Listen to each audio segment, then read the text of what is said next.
Mummy రారా, నేను కూర వండుతున్నా, చూదురా. కర్రీ చేస్తున్నా, పెసర్లతోటి కర్రీ చేస్తున్నా, నేర్చుకో.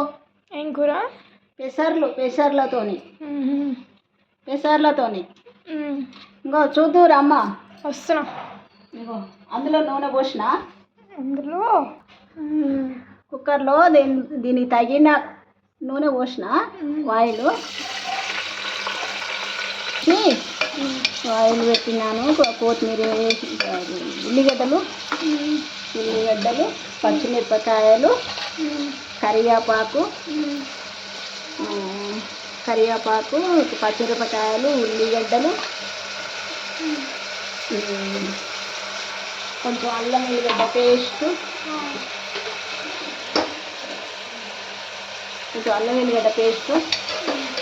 అన్నీ వేసి బాగా వేయింపాలి.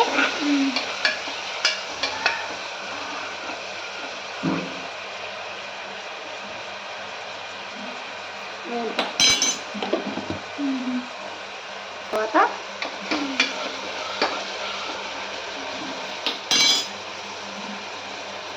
పసుపు ఉంచాలి. పసుపు ఉంచాలి.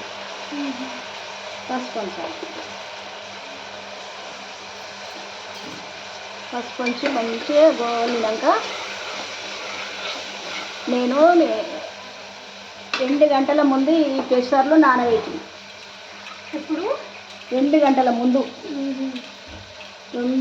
ముందు నేను పెసర్లు నానబెట్టిన. వీటిల్లో వేసేయాలి.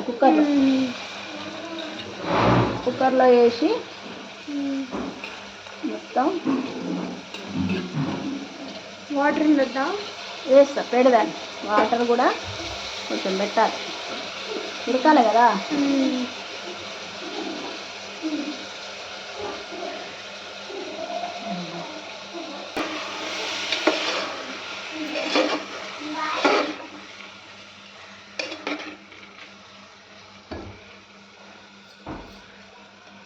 కొంచెం కలపాలి. కలిపి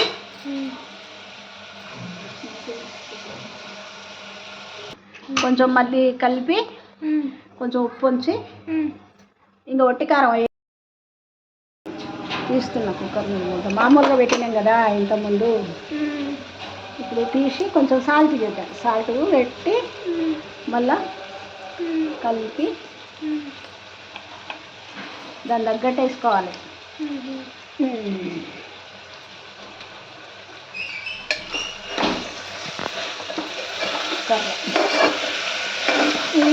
ఇది అన్నాలో పెట్టుకొని తినాలనే ఏం లేదు మన్నిట. ఇప్పుడు మామూలుగా కూడా మంచిగా ప్లేట్లో పెట్టుకొని, గిన్నెలో పెట్టుకొని కూడా తినొచ్చు. చాలా టేస్టీగా ఉంటుంది.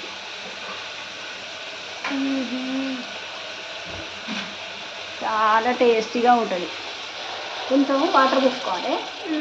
మంచిగా ఉడకాలి కదా మెత్తగా. వాటర్ పోసుకొని కొంచెం కలిపి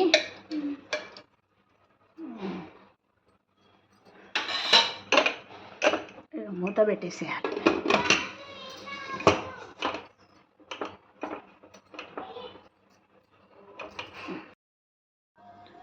4 విజిల్ వచ్చినాయి. అప్పుడు బంద్ చేయాలి, స్టవ్ ఆఫ్ చేసుకోవాలి. మంచి స్మెల్ వస్తుంది చాలా కదా. సూపర్. కొంచెం నిమ్మకాయ పెట్టేదాన్ని, సగం ముక్క. ఆల్రెడీ అవన్నీ ఎక్కువైనాయి ఆకులు, ఏంటి పాలకూరలు అవి, కొత్తిమీర అన్నీ కూడా ఎక్కువైనాయి. ఇంకా చాలు, ఎక్కువ మీద వేస్తే కూడా బాగుండదు. సరేనా?